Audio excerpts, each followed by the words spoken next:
Hello दोस्तों, मैं धर्मेंद्र गजराज BR classes में सभी का स्वागत करता हूं और सभी का अभिनंदन।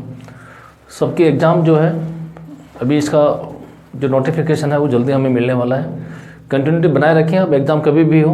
हमारा जो लक्ष्य है साइकोलॉजी की भाषा में बोलिए तो उद्दीपन जो है, उद्दीपक जो सामने है और वो कभी भी आ सकता है सामने, इसके लिए आप प्रिपरेशन जो है उसी का गुण बनाए रखें। अब इसमें हम लोग बात करेंगे टॉपिक भी, और एक बात और बोलना चाहूँगा टॉपिक से पहले, जितने भी दूर दराज में बैठे हैं दोस्त हैं, आपके रिलेटिव हैं, चाहे कहाँ पे भी बैठे हैं, जो भी एजुकेशन से संबंधित है उनको शेयर किया करो, सो दैट इस चीज़ का जो फ़ायदा है उनको पहुँचे। अब बात करते हैं वापस टॉपिक पे है। तो हमें हमारा जो टॉपिक था राजस्थान की भूआकृतिक, उसकी स्थिति, उसका सामान्य परिचय, भौगोलिक परिस्थितियाँ, उसकी जलवायु, ये टॉपिक हो गए थे। और अब बात करेंगे हम लोग जो राजस्थान का परिवहन है उसकी बात करें टॉपिक भी। और टॉपिक की बात करें तो हमारा टॉपिक है दोस्तों राजस्थान का, शॉर्ट में लिखता हूँ, परिवहन।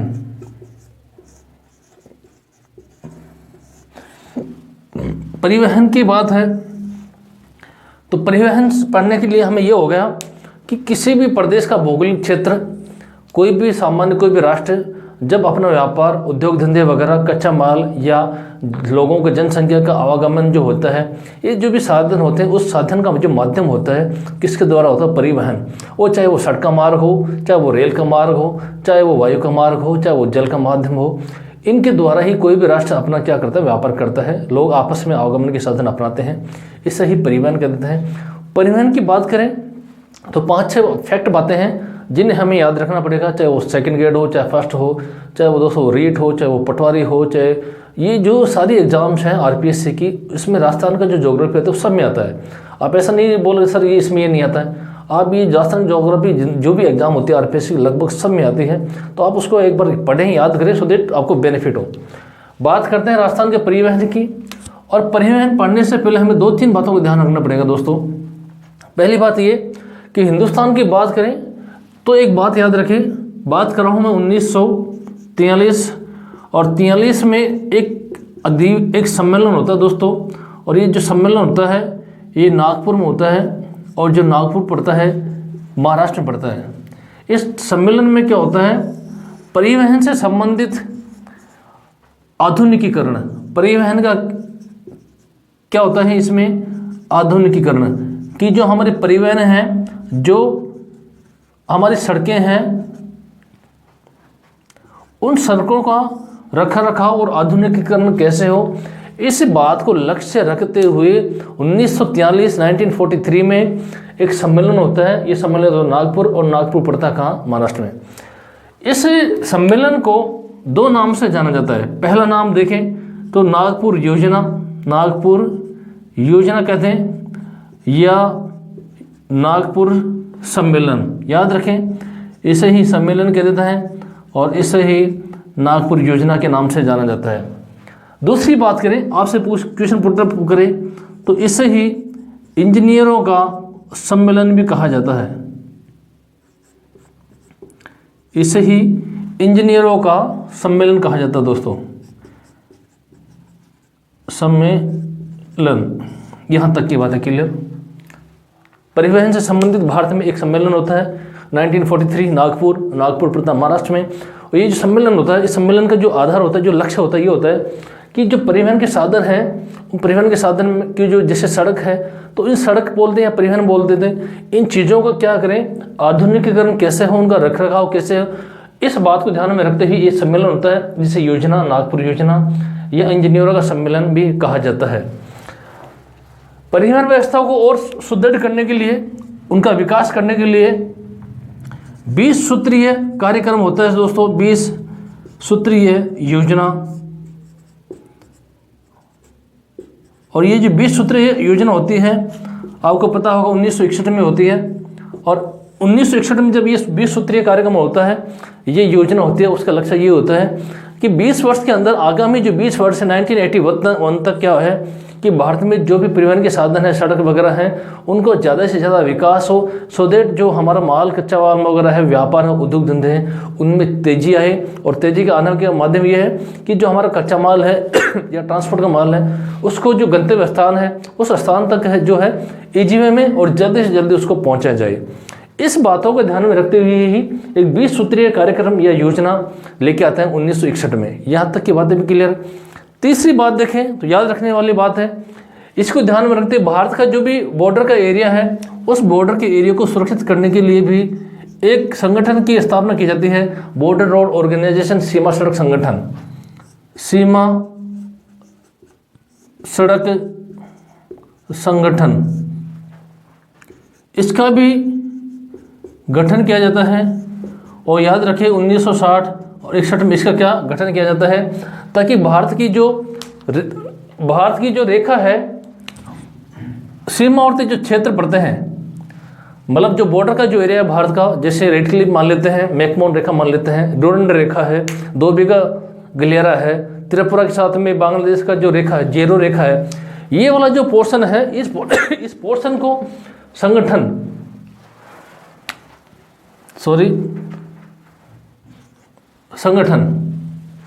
ये वाला जो एरिया है, इस एरिया को करने के लिए क्या किया जाता है, इस पूरे एरिया को करने के लिए पूरा एक ऑर्गेनाइजेशन बनाया जाता है जिसे बॉर्डर रोड्स ऑर्गेनाइजेशन कहा जाता है, सीमा सड़क संगठन। और 1960-61 में इसकी स्थापना हो जाती है, ताकि भारत का जो सीमावर्ती रेखा है, जो दूसरे देशों के साथ में सीमा रेखा बना था, उसको क्या किया जाए, उसको सुरक्षित किया जाए। इसकी आधार बना करके BRO के स्थान में की जाती है। नेक्स्ट बात करें इसी चक्कर में, और इस टॉपिक में बात याद रखें तो आपको पता है, हम लोग अल्टीमेटली जो पढ़ने वाले हैं, रेल योजना है भारत की, और इसमें सड़क परिवहन है, वायु है, इन चीज़ों को पढ़ेंगे। अब इसी के आधार पर एक और याद रखें कि भारत में जो भी परिवहन व्यवस्था होती है उसको भारत में क्या हुआ, NNHAI, इसका जो है एक गठन किया जाता है। नेक्स्ट की बात करूं, एक ऑर्गेनाइजेशन गठन होता है जो क्या करता है, जितने भी भारत में NH हैं, हाईवेज हैं, उनका क्या करेगा, विकास करेगा, उनका आधुनिकीकरण करेगा, उनका रखरखाव करेगा। इन बातों को ध्यान में रखते हुए ही एक संगठन बनाया जाता है जिसे हम लोग पढ़ते रहते हैं, नेशनल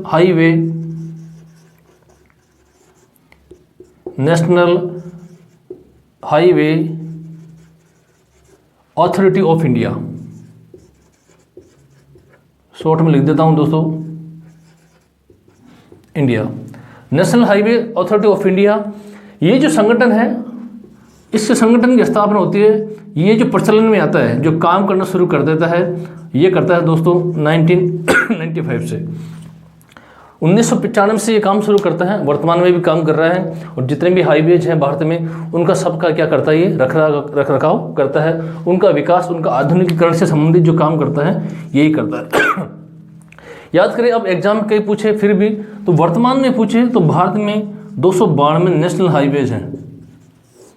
भारत की बात करें थोड़ा सा भी डिटेल, फिर हम लोग उसकी जब इसकी भूमिका बन जाएगी तो हम लोग राजस्थान पे आएंगे। अल्टीमेटली हमारा जो टारगेट है वो राजस्थान ही है, लेकिन राजस्थान से पहले जब भारत में जब कैसे इसकी जो प्रक्रिया है वो शुरू होती है, और फिर राजस्थान में कैसे कौन से हाईवे हैं वर्तमान में, उनकी बात करेंगे। 38 हाईवेज हैं और उसमें कौन सा छोटा है, कौन सा बड़ा है, वो सारे ट्रिक के आधार पर बात करेंगे, सो दैट आपको याद हो जाए। वर्तमान बात करें तो 292 वर्तमान में NH हैं। छोटा बड़ा कौन सा है, इसकी भी मैं बता दूंगा। फिर चलो लगे हाथ यहीं पर हैं, तो भारत की भी 2-3 छोटी छोटी बातें हैं, यहीं पे इसको क्लोज कर देता हूं मैं। फिर अपने जो टॉपिक है राजस्थान का, उस पर आ जाते हैं। भारत की हाईवेज की बात करें यहाँ पर, तो 292 हाईवेज मैंने बताए हैं अभी, जो कि वर्तमान में भारत में हम लोग पढ़ देते हैं। देखिए, भारत में पढ़े तो NH की बात कर रहे हैं, और NH पढ़ने से पहले हमें एक आदमी का नाम भी याद रखना पड़ेगा, और जिसका नाम है शेरशाह सूरी। इसलिए याद रखना पड़ेगा क्योंकि ऐसा कहते हैं, भारत में जो नेशनल हाईवेज हैं, राष्ट्रीय जो राजमार्ग हैं, उनका जन्म जाता है सो शेरशाह सूरी को कहा जाता है। इसलिए कहा जाता है, क्यों, बिल्कुल उत्तर होना चाहिए इसका भी।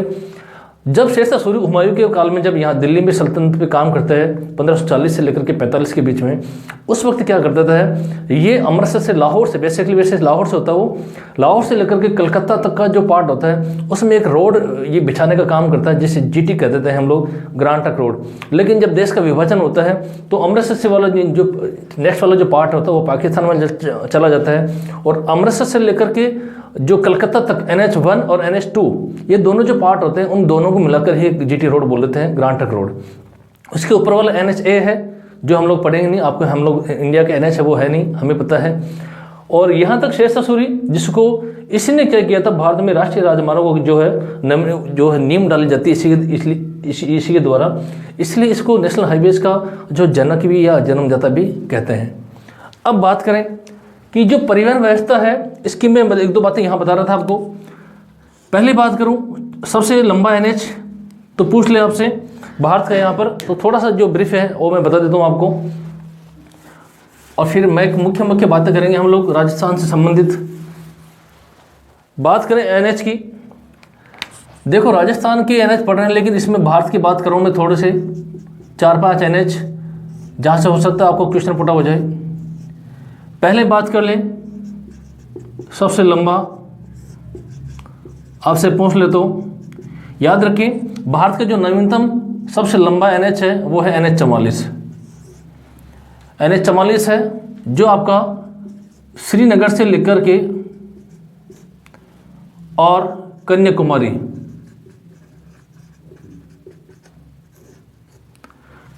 तक बढ़ता है। या मैं इसको डायग्राम के माध्यम से आपको क्लियर कर दूं तो बेटर रहेगा। देखें राजस्थान का परिवहन पढ़ेंगे, थोड़ा सा इसका डिटेल है जो है हम लोग क्लियर कर देते हैं इसको, कौन कौन से NH हैं और किस किस में किसका भाग है। देखें भारत की बात करें, भारत के आधार पर देखें तो भारत का जो पार्ट है दोस्तों हम लोग इसको पढ़ रहे हैं। अब NH की बात करें तो हमने पढ़ा है कि भारत का जो सर्वाधिक सबसे लंबा राष्ट्रीय राजमार्ग है वो श्रीनगर से लेकर के सीधा कन्याकुमारी तक है, और इसे बोल देते हैं NH44। अब NH इससे पहले सन 2015 से पहले जो भारत का सबसे बड़ा राष्ट्रीय राजमार्ग था वो NH7 था। ये जो NH7 था ये वाराणसी से लेकर के कन्याकुमारी तक था, जो NH7 पढ़ते हैं हम लोग NH7। और हमें पता है ये जो सबसे छोटे की बात करें तो पड़ता है केरल में दोस्तों NH47A।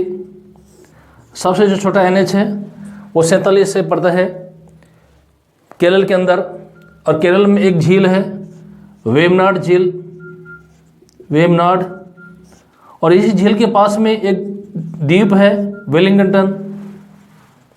इसी वेलिंगटन द्वीप के ऊपर क्या है, ये सबसे छोटा NH है, भारत का सबसे छोटा NH जो यहीं पड़ता है। एक और यहाँ से क्वेश्चन पुट हो जाएगा कि राजस्थान के NH में छोड़ रहा हूँ, इसको बात करेंगे। एक और NH है जिस NH के बारे में कहा जाता है, ये 2015 का जो सेकंड ग्रेड का एग्जाम तो उसमें पूछा था कि शेष भारत को पूर्व भारत से जो जोड़ने वाला NH है वो कौन सा है। तो याद रखें सिलीगुड़ी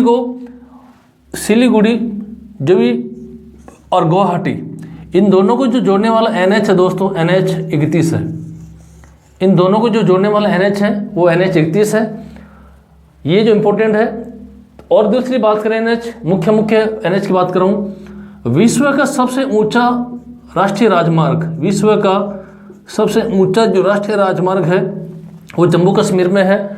और आपसे क्वेश्चन पुटअप यहाँ से हो जाए तो याद रखें ये लेह से लेकर के श्रीनगर तक है दोस्तों, लेह से लेकर के श्रीनगर तक है, जो सन 2015 के अंदर इसको जो नया नाम दिया गया था वो दिया गया था 1D, नेशनल हाईवे 1D। याद रखें जो लेह में विश्व का सबसे ऊंचा जो नेशनल हाईवे है वो है, दिख रहा होगा शायद आपको, तो वो है, मैं रिपीट कर रहा हूँ, विश्व का सबसे ऊंचा जो ऊंचाई पर स्थित हाईवे है वो भारत में ही है, लगभग 5300 मीटर की ऊंचाई पर है। स्टेट पूछे तो श्रीनगर है, जगह पूछे तो लेह से लेकर के श्रीनगर के मध्य है, और आपसे ये पूछे तो उसका क्या नाम दिया गया था सन 2015 में, तो याद रखे 1D, उसको जो नाम दिया गया था 1D।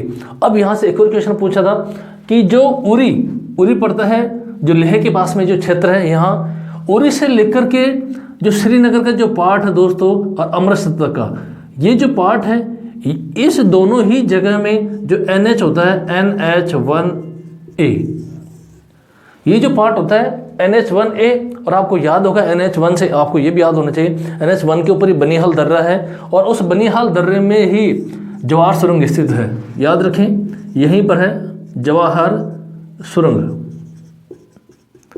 बाकी के जो आंकड़े हैं भारत के संदर्भ में, मुझे पता है भारत के संदर्भ में सड़क का भी है 83% है, रेल का भी है जो 9% है, ग्रामीण सड़कें भी हैं जो 6% है, वायु भी है, जल है जो 2% है। ये आंकड़े हैं, आप याद कर लेना उसमें, बाकी मैं भी आपको रिपीट कर दूंगा जो। लेकिन मुख्य मुख्य जो जिले वो कौन हाईवेज हैं उनकी बात करें यहाँ पर। दूसरी बात है NH8 मैंने छोड़ दिया क्योंकि राजस्थान के संदर्भ में आएगा, तो मैं हम उसकी भी बात करेंगे।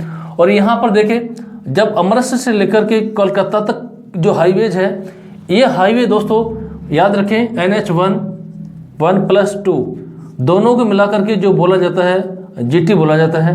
NH1 और NH2 दोनों को मिलाकर के जो बोला जाता है GT बोला जाता है, ग्रांड ट्रक रोड।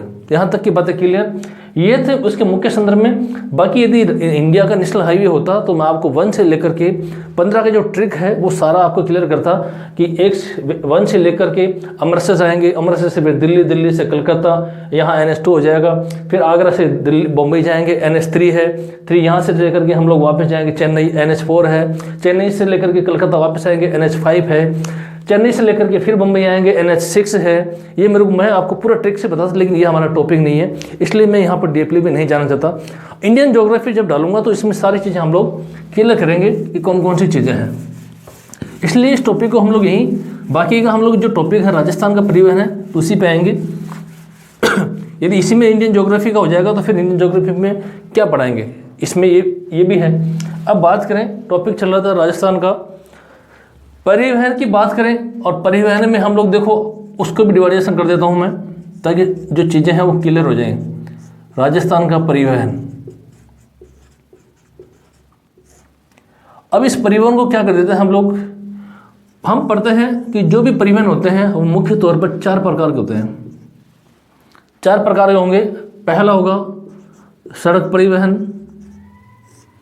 दूसरा होगा रेल परिवहन, और तीसरे की बात करें वायु परिवहन, और चौथे की बात करें दोस्तों जल परिवहन।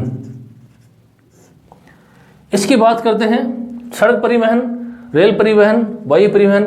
ये क्या राजस्थान के परिवहन की बात करें, अब ये जितने भी परिवहन हैं इस परिवहन में राजस्थान की बात करें तो कितना परिवहन व्यवस्था है और उसमें किस किस का कितना प्रतिशत है, इसकी बात करते हैं। भारत के संदर्भ में देखें, थोड़ा सा हम लोग पढ़ते हैं कि भारत की बात करें तो भारत में सारे ही जो परिवहन हैं, भारत का परिवहन थोड़ा सा मिक्स कर देता हूँ इसमें, सो दैट चीज़ें जो हैं क्लियर हो जाए। भारत को परिवहन भी इसी आधार पर बांट देते हैं, और उसमें भारत को भी 4 भागों में बांट लेते हैं हम लोग। यहाँ पर सड़क है, शायद दिख रहा होगा आपको, रेल है, वायु है और जल है। ये इसलिए बांट रहा हूँ मैं कि राजस्थान के संदर्भ में हम जो पढ़ेंगे वो सिर्फ इन 3 को ही पढ़ते हैं, लेकिन भारत के संदर्भ में हम लोग पढ़ते हैं तो जल परिवहन को भी पढ़ते हैं, क्योंकि मुख्य तौर पर जो भारत व्यापार कर रहा है अभी वर्तमान में वो जल परिवहन के माध्यम से ही व्यापार कर रहा है, इसलिए इसको यहाँ पर हम लोग नहीं पढ़ते। राजस्थान के परिवहन के संदर्भ में हम लोग जो पढ़ते हैं वो इन 3 को ही पढ़ते हैं। यहाँ तक की बातें क्लियर। अब किसका कितना प्रतिशत है इसकी बात करते हैं। राष्ट्रीय राजमार्ग के देखें दोस्तों, अब हम इनमें एक एक चीज़ का पढ़ेंगे, किसका कितना प्रतिशत योगदान है इसकी बात करते हैं, एक एक की बात करते हैं। सड़क का सबसे पहले बात करें हम लोग सड़क परिवहन का। सड़क परिवहन को मुख्य तौर पर हम लोग देखते हैं कि किसी भी राज्य में जो सड़क जो होती हैं उन सड़कों को भी हम लोग 4 भागों में बांट लेते हैं। पहले की बात करें राष्ट्रीय राजमार्ग, राष्ट्रीय राजमार्ग। दूसरी बात करें हम लोग, मैं ऐसा लिख दूं, स्टेट हाईवेज। तीसरी बात करें जिला सड़कें, जो जिलों को आपस में जोड़ने का काम करती हैं। 5वीं बात करें दोस्तों, जिला सड़कें हो गई। ग्रामीण सड़कें जो जिलों को आपस में जोड़ती है, ग्रामीण सड़कें। और आखिर की बात करें तो हम बोल देते हैं अन्य सड़कें। वे सड़कें होती हैं जो दूर दराज में जो खेत खलियान होते हैं, जो ऐसे क्षेत्र होते हैं जो ढाणी वगैरह एरिया होते हैं, उनको जो आपस में जोड़ने का काम होता है वही इसका काम होता है। बात करें भारत में जो भी राष्ट्रीय राजमार्ग, हम उसको यहाँ पर चर्चा नहीं करेंगे आप, क्योंकि मैं आंकड़े उसका राजस्थान के संदर्भ में पेश कर रहा हूँ। आप सोचो कि उसको भारत के संदर्भ में उसको मिक्स करने की कोशिश मत करना। ये जो आंकड़े हैं राजस्थान के संदर्भ में है। एक एक की बात करें, जो भी राष्ट्रीय राजमार्ग है उस राष्ट्रीय राजमार्ग में राजस्थान में जो उसका योगदान है दोस्तों वो है 4% का। याद रखें, जो भी परिवहन व्यवस्था है उसमें सड़क परिवहन है, उस सड़क परिवहन में क्या है, जो राष्ट्रीय राजमार्ग का जो योगदान है वो कितना है, सिर्फ 4% है। दूसरे की बात करें, स्टेट हाईवे, जो राज्य मार्ग है उसमें जो योगदान है वो है सिर्फ 6%। दो बातें क्लियर, राष्ट्रीय राजमार्गों में जो 4% का योगदान है, स्टेट जो हाईवे हैं उसमें 6% का योगदान है। और जिला सड़कें की पूछें तो जिला सड़कों में देखें, जिला सड़कों में जो प्रतिशत है वो है 4% का। नेक्स्ट बात करें ग्रामीण सड़क, और ग्रामीण सड़क में जो योगदान है वो है 72%। ग्रामीण सड़कों का जो योगदान होता है, इस पूरे ही सड़कों का जो जाल है उस जाल में से ऐसा समझो आप, जो भी राजस्थान पूरा जाल है उस जाल में क्या है, 4% तो किसका है, राष्ट्रीय राजमार्ग का योगदान है। और स्टेट हाईवे 6% है, जिला सड़कें पूछें तो 4% है, ग्रामीण सड़कें पूछें तो 72% है, और अन्य जो सड़कें हैं वो है 14%। अन्य सड़कें पूछें तो 14। अब यहाँ पर क्या है, आप राष्ट्रीय राजमार्गों को पढ़ते हैं जिसका 8016 किलोमीटर की लंबाई होता है। मैंने उस जो किलोमीटर है उसकी बात नहीं कर रहे, क्योंकि ये जो आंकड़े हैं जो मार्च 2016 में जो रिपोर्ट आई थी उस रिपोर्ट के आधार पर ही मैं आपको बता रहा हूँ। हो सकता है 17-18 में अब आर्थिक समीक्षा रिपोर्ट में है इसमें कुछ अपग्रेड हुआ हो, तो अभी आपकी कुछ करंट है तो आप उसको अपडेट कर लें कहीं पे भी। बाकी जो मेरे पास में आंकड़े हैं 16 के जो आर्थिक समीक्षा रिपोर्ट के आधार पर, उसकी चर्चा हम लोग यहाँ पर कर रहे हैं।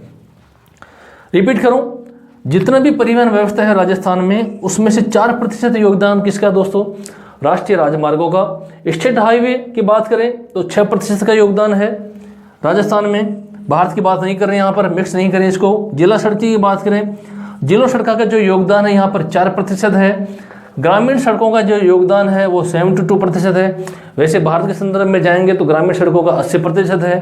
अन्य सड़कें जहाँ 14% है वहाँ भारत के संदर्भ में 1% है। यहाँ पर बात करें हम लोग, स्टेट हाईवे भारत में है नहीं, इसलिए राष्ट्रीय राजमार्गों की बात करते हैं वहाँ पर, तो इसका जो प्रतिशत है दोस्तों अलग होता है, तो इसलिए यहाँ पर उसको मिक्स नहीं करें। अब बात करते हैं अन्य दोस्तों, 14% है। बात राजस्थान की कर रहे हैं तो वापस राजस्थान पे बात करें, यहाँ पर शायद दिख रहा होगा, शायद मैं लिख सकता हूँ यहाँ तक, नहीं, राष्ट्रीय राजमार्ग यहाँ लिख देता हूँ। इसी की टॉपिक की बात करें, राष्ट्रीय राजमार्ग पूछे, भारत में संदर्भ की बात नहीं कर रहे हैं हम लोग, राजस्थान की बात कर रहे हैं। भारत में जो राजस्थान राज्य है उसमें कितने राष्ट्रीय राजमार्ग हैं, यहाँ पर 38 राष्ट्रीय राजमार्ग हैं।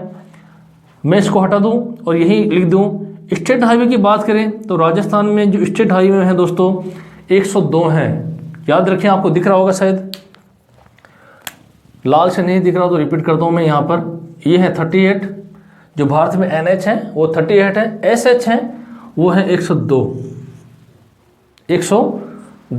हम लोग इसकी चर्चा कर रहे हैं अभी। नेक्स्ट बात करें, जो NH होते हैं और जो SH होते हैं उसको हम लोग समझे कैसे। मान लेते हैं किसी भी हाईवे पर हम लोग चल रहे हैं या हम लोग कोई टूर पे निकल गए, तो अब इसको कैसे पहचाने कि ये NH है या SH है, इसको क्या है इसका ट्रिक, इसकी बात करते हैं। किसी भी हाईवे पे चलो आप 2-3 किलोमीटर 5 किलोमीटर, आप देखेंगे हाईवे के बगल में या तो लेफ्ट में या राइट में हम देखते हैं जो पत्थर के जो लगे होते हैं जिसके ऊपर लिखा होता है अजमेर 260 किलोमीटर, दिल्ली 262 किलोमीटर। तो आप देखा होगा जो इसके रोड के हाईवे के बाजू में या साइड में देखो ऐसे पत्थर लगे होते हैं, ऐसे वाले पत्थर जिसके ऊपर यहाँ लिखा होता है दिल्ली 262 किलोमीटर। और ये नीचे वाला जो पार्ट होता है वो सफ़ेद होता है, लेकिन आपने देखा होगा कोई जो पत्थर होता है ये पीले कलर का भी होता है। मेरे पास में लाल है तो मैंने इसी से कर दिया। ये जो पार्ट होता है उस पत्थर का ये पीले कलर का होता है। यदि ये पत्थर पीले कलर का है तो आप मान लें 100% आप किस हाईवे पे चल रहे हैं, NH पे ही हैं। यदि कोई भी हाईवे के पास में ऐसा कोई पत्थर लगा हुआ, उसकी जो टोपी होगी, कैप होगी, ऊपर का जो हिस्सा होगा, यदि पीले कलर का है तो इसका मतलब आप जो चल रहे हैं वो नेशनल हाईवे पे चल रहे हैं। और यदि इसका ये जो कैप है यदि ये ब्लैक कलर का है और नीचे का वाइट कलर का है, इसका मतलब आप किस पे हैं, इसका मतलब ये है कि आप किस पे अभी चल रहे हैं, स्टेट हाईवे पे चल रहे हैं। ये इसका बेसिक ज्ञान है जो आपको पता होना चाहिए कि NH और SH की पहचान कैसे करें। यहाँ पर हो सकता है आपको ये चीज़ें क्लियर हो गई होगी। यदि पीले कलर का उसका कैप है तो आप NH पर हैं, और यदि उसका ब्लैक कलर का टोपी है तो इसका मतलब आप SH पे हैं, स्टेट हाईवे के ऊपर चल रहे हैं। ये डायग्राम आपको समझ में आ गया होगा। नेक्स्ट बात करें इसमें, इसको हटा देता हूँ मैं। और याद रखें जो स्टेट हाईवे हैं उसकी जो लंबाई है 12,090 किलोमीटर है। यहीं पर इसी को ऐड कर देता हूँ दोस्तों, हो सकता है आपसे यहाँ से क्वेश्चन पुटअप कर ले। स्टेट हाईवे जो है उसकी जो लंबाई है वो है 12,090 किलोमीटर, बल्कि नेशनल हाईवेज हैं राजस्थान में वो हैं 8,016.18 किलोमीटर। दोनों चीज़ें आपको याद रखना है। हो सकता है आपसे यहाँ से क्वेश्चन पुटअप कर ले, बताइए राजस्थान में जो NH है उसकी कुल लंबाई कितनी है, 8,016 किलोमीटर, और यहाँ पर स्टेट हाईवे की पूछ ले तो 12,090 किलोमीटर। ये मुख्य आंकड़े हैं जो कि राजस्थान के संदर्भ में है, न कि भारत के संदर्भ में। यहाँ पे मैं भारत के आंकड़े लिख दूंगा, वो आपको क्या कर देगा, कन्फ्यूजन कर देगा कि मुझे भारत की याद करने। भारत के आंकड़े पेश करेंगे जब भारत का इंडियन ज्योग्राफी हम लोग शुरू करने वाले हैं, या तो आज या कल से इंडियन ज्योग्राफी का जो टॉपिक होगा उसमें सारी चीज़ें डालेंगे दोस्तों, जो फर्स्ट ग्रेड के हिसाब से भी आएगा काम आपको, और जो अभी रेलवे की वैकेंसी निकली है अभी 2-3 दिन पहले, और 31 जनवरी जो है उसका लास्ट डेट है, उसमें भी हम लोग डालेंगे फॉर्म भरने का, और एग्ज़ाम हो सकता है मई जून तक हो। तो ये जो चीज़ें हैं एग्जाम फर्स्ट ग्रेड का जो हम लोग उस हिसाब से डाल रहे हैं, और ज्योग्राफी जो इंडियन ज्योग्राफी डालेंगे वो रेलवे की हो, SSC है, CGL है, इनमें सभी में वो चीज़ काम आने वाली है। तो आप वेट करें, सब्सक्राइब कर दें, सो दैट जैसे ही हम लोग वीडियो डालें आपको उसका नोटिफिकेशन मिल जाए। अब बात करते हैं इसमें नेक्स्ट चीज़ों की कि कितना हम लोग इसमें क्या कर सकते हैं। देखें राज्य में सड़कों का दूसरा क्वेश्चन पुटअप हो जाए तो याद रखें, एक और चीज़ बता देता हूँ। सड़कों जो घनत्व है वो है दोस्तों 61 किलोमीटर प्रति 100 वर्ग किलोमीटर। याद रखें क्वेश्चन पुटअप हो जाए ऐसे यहाँ स्टार्टिंग में लिख देता हूँ। सड़कों का जो घनत्व है राजस्थान में वो है 61 किलोमीटर प्रति 100 वर्ग किलोमीटर। ये बताने वाली बात नहीं है, लेकिन फिर भी मैंने आपको बता दिया है। याद रखें राजस्थान में जो घनत्व है वो घनत्व कितना है, 61 किलोमीटर। पूछ ले कि राजस्थान राज्य में जो घनत्व वो कितना है, तो याद रखें 61 किलोमीटर है प्रति 100 वर्ग किलोमीटर। ये चीज़ें क्लियर, इसको रिपीट कर देता हूँ मैं दोबारा। परिवहन व्यवस्था को ध्यान में रखते हुए सन 1943 में नागपुर अधिवेशन में एक अधिवेशन होता है जिसमें सड़कों का आधुनिकीकरण से संबंधित होता है। उसे नागपुर योजना या नागपुर सम्मेलन कह देते हैं, उसे ही इंजीनियरों का सम्मेलन कह देते हैं। उन्हें BRO की स्थापना होती है 60-61 में। वो 60-61 में ही होता है BRO, बॉर्डर रोड ऑर्गेनाइजेशन जो है वो पूरी बेल्ट को जो है उसको सिक्योर किया जाता है भारत को। दूसरी बात करें इसमें और भी चीज़ें हैं आगे आने वाले टाइम में वो बताएंगे, उसमें अभी यहीं तक स्टेप चल रहे हैं स्टेप बाई स्टेप। दूसरी बात करें तो सड़क जो परिवहन है और राजस्थान का जो परिवहन है उसको 4 भागों में बांट लिया हमने, सड़क, रेल, वायु और जल परिवहन। और यहाँ की बात करें तो सड़क परिवहन की हम लोग अभी बात कर रहे हैं, इनका बात नहीं कर रहे हैं। तो सड़क परिवहन को यहाँ पर राष्ट्रीय राजमार्ग, SH, स्टेट हाईवे, जिला सड़कें, ग्रामीण सड़कें और अन्य सड़कें, इसके आधार पर इसको हम लोग विभाजन कर लिया। राष्ट्रीय राजमार्ग पूछे, इस आधार पर पूछे तो राष्ट्रीय राजमार्गों का जो इसमें कंट्रीब्यूट है, जो भी राजस्थान में जो परिवहन व्यवस्था है उसमें 4% है। रिपीट कर देता हूँ, स्टेट हाईवे 6% का योगदान है, जिला सड़कें 4%, ग्रामीण सड़कें 72% और अन्य सड़कें 14%। इसके साथ में ये भी बता चुका हूँ कि राजस्थान में जो स्टेट हाईवेज हैं वो है 102। हो सकता है यहाँ से क्वेश्चन पुटअप कर ले। और नेशनल हाईवेज NH जो है वो है 38। दूसरा क्वेश्चन इसमें ये बने कि जो NH है 38 उसमें से जो उनके जो योगदान है किलोमीटर में आपसे पूछे तो 8,016.18 किलोमीटर है। और स्टेट हाईवेज का जो कुल टोटल पूछे किलोमीटर तो उसमें 12,090 किलोमीटर का एरिया पड़ता है दोस्तों। और टोटल पूछ ले कि राजस्थान में जो भी परिवहन व्यवस्था है उसमें उसका कितना किलोमीटर है, तो याद रखें ऐसे याद करें 208 341 किलोमीटर, 208 341 किलोमीटर टुकड़ों में याद रखें, सो देट आपको जो है चीज़ें जो है गणित के जो भी कॉन्सेप्ट है वो सारी चीज़ें क्लियर हो जाएं। अब इसको लाखों में ऐसे याद करेंगे तो वो याद नहीं हो पाएगा। 208-300 किलोमीटर का जो एरिया है वो पूरा जो भी सड़कों का जो जाल है वो जाल क्या होता है इसमें सम्मिलित होता है दोस्तों। यहाँ तक की सारी चीज़ें क्लियर हो गई। अब इसमें हम लोग एक वन बाई वन NH है उनकी चर्चा करेंगे, लेकिन आज के लिए इतना ही। जितने भी NH है हमारे पास 38, उसमें से इम्पोर्टेंट जो सबसे छोटा कौन सा है, सबसे बड़ा कौन सा है, सबसे जो बिजी है वो कौन सा है, सबसे छोटे से पहले छोटा कौन सा है, और एक ही जिले में स्थित कौन सा है, और सर्वाधिक जिलों से जो निकलने वाले NH है वो कितने हैं, और कितने NH ऐसे हैं जो सर्वाधिक जिलों से निकलते हैं उनकी भी चर्चा करेंगे, और ये मुख्य स्थान जो है इस जिलों पे स्थित है उनकी भी चर्चा करेंगे हम लोग। आज के लिए इतना ही। ज़्यादा से ज़्यादा लोगों के साथ में शेयर करें सो दैट उनको भी इस चीज़ का बेनिफिट हो, फ़ायदा हो और वो अपने लक्ष्य में कामयाब हो। हम ऐसी दुआएं करते हैं। जय हिंद, जय भारत।